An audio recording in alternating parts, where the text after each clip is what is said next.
यादव उनके जी, चाणक्य का मेरे ख्याल से 2024 चूरन की खत्म हो लड़ाई गया सोचने बीजेपी वाला। वर्सेस इसलिए आज विपक्ष ये नहीं स्थिति बल्कि आ रही एनडीए है। वर्सेस विपक्ष होगी। क्या इस बार मोदी मैजिक कम हो गया क्या? देखिए पूजा जी, मोदी मैजिक की बात करता हूं। पूजा जी, आपके जितने बड़े बड़े राजनीतिक विश्लेषक यहां बैठ करके बातें कर रहे हैं, आपको ध्यान में होगा 2014 के अंदर तो एनडीए को केवल 160 सीट दे रहे थे लोग। 160 सीट से ज्यादा ऊपर बढ़ नहीं पाएगी। और 2019 की बताता हूं, राजीव जी के मैं बहुत सारे शो दिखा देता हूं आपको, बहुत सारे उनके बाइट सुना देता हूं। मनोज जी, क्या मौका तरीका पूरा है ये? दूंगी। देखिए, क्या आपको तरीका पूरा है? बोलने का मौका दिया, क्या? प्लीज अभी आप बीजेपी को बोलने दीजिए, उन्हें भी तो अपनी बात रखने दीजिए ना। जी जी, तो 2019 में आपके बड़े बड़े पॉलिटिकल पंडित बोलते थे हम जनता के बीच जाते हैं, किस तरह से सेमीफाइनल में बीजेपी हार गई, राजस्थान हार गई, मध्य प्रदेश हार गई, छत्तीसगढ़ हार गई, कर्नाटक में क्या हासिल हो गया।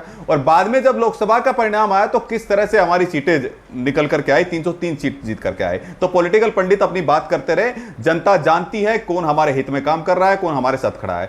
जहां तक पेट्रोल की बात कर रहे थे, अभी महंगाई की बात कर रहे थे, कांग्रेस के कहते हैं ना, छाछ तो बोले छलनी भी बोले जिसमें 70 छेद है, जो परिवारवाद की जननी है, भ्रष्टाचार की जननी है। पेट्रोल के दाम इन्होंने अपनी हिमाचल में सरकार बनते के साथ 3 रुपए क्यों बढ़ाए?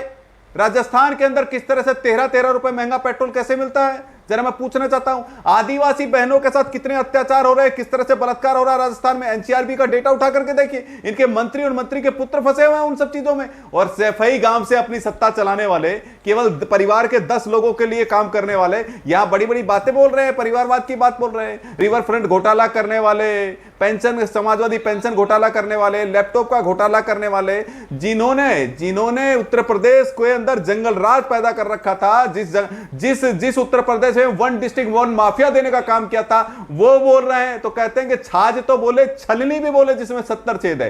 तो ऐसा है पूजा जी, ये कितना ही गठबंधन बना ले, ठगबंधन बना ले, अपनी पार्टी में शामिल कर लिया, तो आप ये सवाल कैसे उठाएंगे? चित्रंजन गगन बोलिए। पूजा जी +1 जोड़ -1 बराबर 0 होता है। ये जो गठबंधन बनाने जा रहे हैं उसका रिजल्ट वही होने वाला है। और सवाल है कि जो ऐसे कह रहे थे कि साख क्या है, अब कौन सा साख रह गया नरेंद्र मोदी जी का? एक जन बोलते हैं कि 70,000 करोड़ का घोटाला, और अजीत पवार चक्की PC, Ajit Pawar deputy CM बना देते हैं। अब कौन सा साख लेकर आप जाइएगा? नहीं, आपने किस वादे को पूरा किया? एक भी वादे लेकर आप जनता के बीच में जाने की स्थिति में नहीं है। और पूजा जी बेचैनी इस बात के लिए नहीं है। पूजा जी, अरे आप बोल रहे थे पूजा जी उनको चुप करवाइए। मनोज जी बोलने दीजिए, पूजा जी विधायकों की संख्या भले ही बढ़ा ले, महाराष्ट्र में बढ़ा रहे हैं और जगह जोधपुर, लेकिन शरद पवार जी ने ठीक कहा कि अब तो चुनाव का मामला, अब तो फैसला जनता करेगी।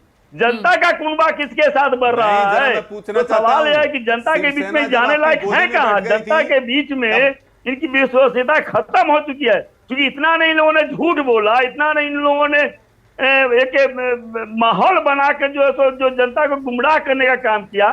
सारा चीज इनका खुल गया है, सारा पर्दा उठ गया है इनका। दीपक झा भी हमारे साथ बने हुए हैं। दीपक झा, यहाँ पर राष्ट्रीय स्तर पर तो आप इस महागठबंधन को जोड़ने की कोशिश कर रहे हैं, विपक्षी एकताओं के दावे आप कर रहे हैं, 300 सीटें आप जीतने का दावा कर रहे हैं, लेकिन जब राज्य स्तर पर आप इतने कमजोर हो जाएंगे तो उसका असर कुछ ना कुछ लोकसभा चुनाव पर तो पड़ना जाहिर है। देखिए, जनता और चुनाव जो होते हैं ना, मुद्दों पे चुनाव होते हैं। भाजपा मुद्दा विहीन हो चुकी है। भाजपा के पास विकास के नाम पे दिखाने के लिए अपना चेहरा नहीं है। ये भाजपा प्रवक्ता ने सही बोला, सो बोले तो बोले, चलने क्या बोले। अब भाजपा विकास के नाम पे बात ना करे, भाजपा महंगाई के नाम पे बात ना करे। जनता उस महापुरुष को ढूंढ रही है जो कहता था बहुत हुई महंगाई की मार, अब की बार मोदी सरकार। तो जनता कह रही है मोदी की मार अब न सहेगी हिंदुस्तान, ये वाली बात हो गई है। तो मोदी की मार से जनता त्रस्त है, मोदी के अहंकारी तानाशाही से भी जनता त्रस्त है। मूत्रकांड इनके लिए अमृतकाल चल रहा है, तो देश देख रहा है। और बात करते हैं विपक्षी एकता की, खुद 29 दलों का गठबंधन बना के बैठे हैं और राष्ट्रीय आपदा बने बैठे हुए, और बात करते हैं विपक्षी एकता की। अरे आपकी घबराहट किससे है भैया? विपक्ष को भी जनता ने चुना है। अब अगर आपका बस चले तो आप तो लोकतंत्र ही खत्म कर देंगे, आप चुनाव प्रक्रिया ही खत्म कर देंगे, आप विपक्षों के आपस में बात करने ही नहीं देंगे। एक बार मैं विनोद जगदाले का भी रुख करूंगी। विनोद जगदाले, महाराष्ट्र की सियासत को, क्योंकि चुनाव तो महाराष्ट्र विधानसभा के दूर नहीं है, तो आप किस तरह से देख रहे हैं अगर महाराष्ट्र को हम राष्ट्रीय स्तर पर राष्ट्रीय चुनाव से जोड़ें तो?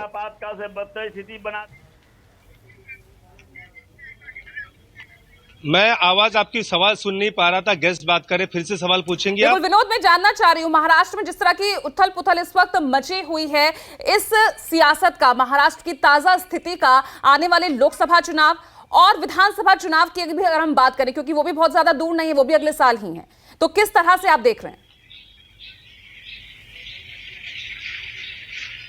देखिए पूजा, हमारे वरिष्ठ सहयोगी राजीव रंजन जो मुंबई आते हैं, ऐसा कब जब पॉलिटिकल ड्रामा होता है तब वो लोगों में घूमते हैं, हम भी हर दिन लोगों में घूमते हैं। महाराष्ट्र में जो राजनीति फिलहाल चल रही है ना, ग्रामीण महाराष्ट्र के लोग इससे काफी नाराज है, शहरों के लोग भी काफी नाराज है। मुंबई में ट्रैफिक की समस्या जस की तस बनी हुई है, डेवलपमेंट के काम रुके हुए हैं, किसान बारिश का इंतजार कर रहा है, बुआई का इंतजार कर रहा है, लेकिन यहाँ पर राजनीति जोरों से चल रही है और सभी एक दूसरे को पार्टी को तोड़कर अपनी पार्टी बड़ी करने में लगी है और लोग इससे नाराज जरूर चल रहे हैं। और जैसे राजीव रंजन ने बताया, वैसे ही आने वाले लोकसभा या बाद विधानसभा चुनाव में उठाना कितना पड़ेगा, इसी पर अब सबकी नजर रहेगी। बहुत बहुत शुक्रिया आप सभी का मेरे साथ जुड़ने के लिए। फिलहाल ब्रेकिंग विद एजेंडा में आज के लिए इतना ही, लेकिन चर्चा लगातार 2024 को लेकर जारी रहेगी।